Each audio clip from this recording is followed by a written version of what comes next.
Hey, welcome to The Explainer. Today, we are diving into something that it feels like a real-life superpower. It's a strategy for learning called ultra-learning, and it is all about mastering those really hard skills, the ones you thought were out of reach, in a fraction of the time you'd ever think possible. So let's just jump right in with a question that sounds, frankly, a little bit crazy. Could you really learn 4 years of a computer science degree? I'm talking all the math, the theory, the coding, everything, in just 12 months? I mean, that sounds like something straight out of a movie, right? Well, believe it or not, one person actually pulled it off. Scott Young, who wrote the book we're diving into today, created something he called the MIT Challenge. And yeah, he taught himself the entire rigorous 4-year MIT computer science curriculum in just a single year. And the craziest part? He never set foot on campus. He did it all from his bedroom using materials that are freely available to anyone online. Now, you might be thinking, okay, that's a cool story, but this guy must be some kind of one in a billion genius. But what Scott Young discovered was that he wasn't alone, far from it. He found this whole underground community of people who were taking on what you and I would call impossible quests, and they were succeeding. And these quests, they show up in all sorts of amazing ways. You've got people like Roger Craig. He didn't just get good at trivia. He used data science to literally game the system on Jeopardy and set the all-time record for single-day winnings. Then there's Eric Barone. He wanted to make a video game, so he taught himself everything: the programming, the art, the music, the story, to single-handedly create the massive hit Stardew Valley. Or what about Benny Lewis, a guy who travels the world learning to speak entirely new languages, fluently, in just 3 months at a time? So what is going on here? What's the common thread? What is the secret sauce that connects a game show champion, a blockbuster game developer, and a guy who can order coffee in a dozen different languages?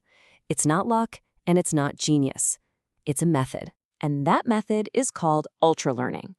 At its core, it's a strategy for intense, self-directed learning. The keywords there are strategy and self-directed.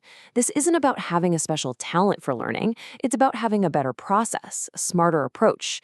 It's about putting yourself in the driver's seat of your own education. So you're probably asking, okay, I'm sold. How does it actually work? Well, think of ultralearning as a toolkit. It's built on a set of core principles that anyone can use to build mastery. So for the rest of our time here, let's unpack the 3 most important tools in that kit. It boils down to these 3 foundational ideas. First, you've got meta-learning, which is all about drawing a map before you start your journey. Second, there's directness. This is the simple idea of learning by actually doing the thing. And third, there's feedback. You have to actively seek out information on how you're doing, even when it's tough to hear. All right, let's dive into that first one, meta-learning. The name sounds a little academic, but the concept is super simple. It literally means learning about learning. Before you try to learn a single fact or practice a single technique, you first figure out how the subject works and what the best way to learn it is. You're essentially creating a roadmap for yourself. Now, this is the step almost everyone skips, right? We get excited about learning something new, so we just grab the first book we see and jump in blind. An ultralearner does the opposite. They'll spend maybe the first 10% of their total study time just creating that map, identifying the core concepts, figuring out what tools they'll need, and seeing how others have learned it successfully. It feels like a delay, but it saves an unbelievable amount of wasted time later. A perfect example of this, in action, is the linguist Daniel Everett. This guy is famous for being able to land in a remote Amazon tribe and start having basic conversations in a completely new language in less than an hour. How on earth is that possible? It's because he has spent decades building a deep, intricate meta-learning map of how all languages work.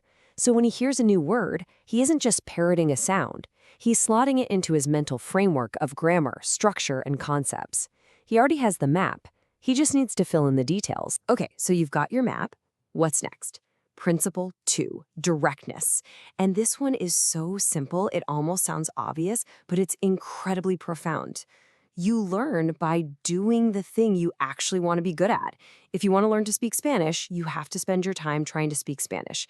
If you want to get good at public speaking, you got to get up and speak in public. The reason this is so crucial is because of something called the problem of transfer. This is a huge idea in education.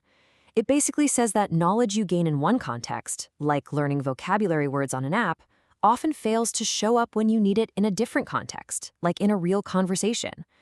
We've all been there, right? You can ace the test in the classroom, but then you freeze up when you try to actually use that knowledge in the real world.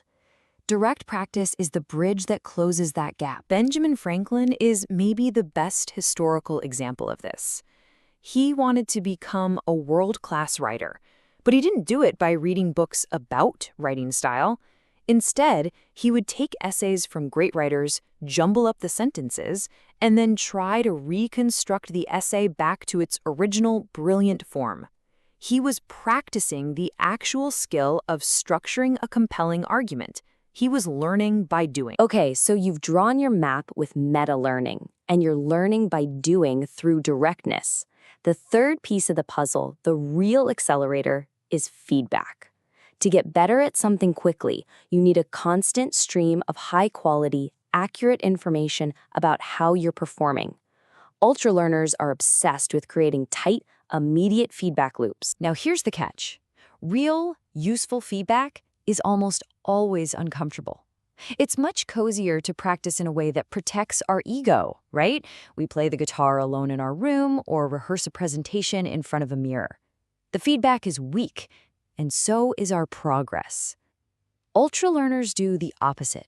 They seek out aggressive, honest feedback because it's like a laser pointer showing them exactly what they need to fix next. I mean, think about this for a second. Why would a global superstar comedian like Chris Rock, who can sell out arenas, still go and test out new jokes in a tiny, crowded comedy club? It's for the feedback. The response from that audience is immediate, it's honest, and it's raw. If a joke bombs, he knows it instantly. That small club isn't just a stage, it's his laboratory, and every joke is an experiment. That is the power of aggressive feedback. So, there you have it. Meta-learning, directness, and feedback. That's the core of the toolkit. But it sounds intense, right? It sounds like a lot of hard work. So why bother? What is the ultimate payoff for going through all this effort? Well, it turns out the stakes are pretty high. The economist Tyler Cowen has this famous thesis that average is over, and this chart shows you exactly what he means. Technology and globalization are hollowing out the middle of the job market. Those routine, medium-skilled jobs are disappearing. The growth is happening at the high-skill top and the low-skill bottom. In this new economy, the ability to learn complex skills quickly isn't just a nice-to-have. It's becoming essential for a secure and thriving career. And this really gives you two huge benefits. First, there's the clear professional edge. In a world that's changing this fast, the person who can learn and adapt the fastest is the person who's going to win.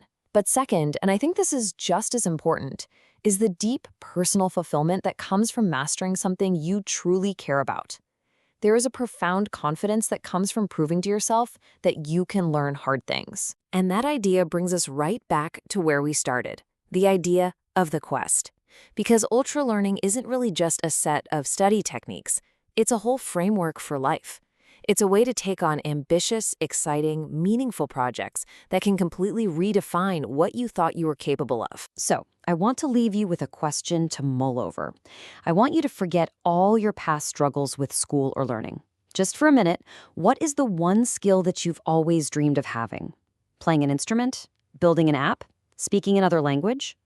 What incredible thing could you accomplish if you decided to embark on your own ultra learning quest? Because as Scott Young and all the other ultra learners show us, the methods are out there and they are available to all of us.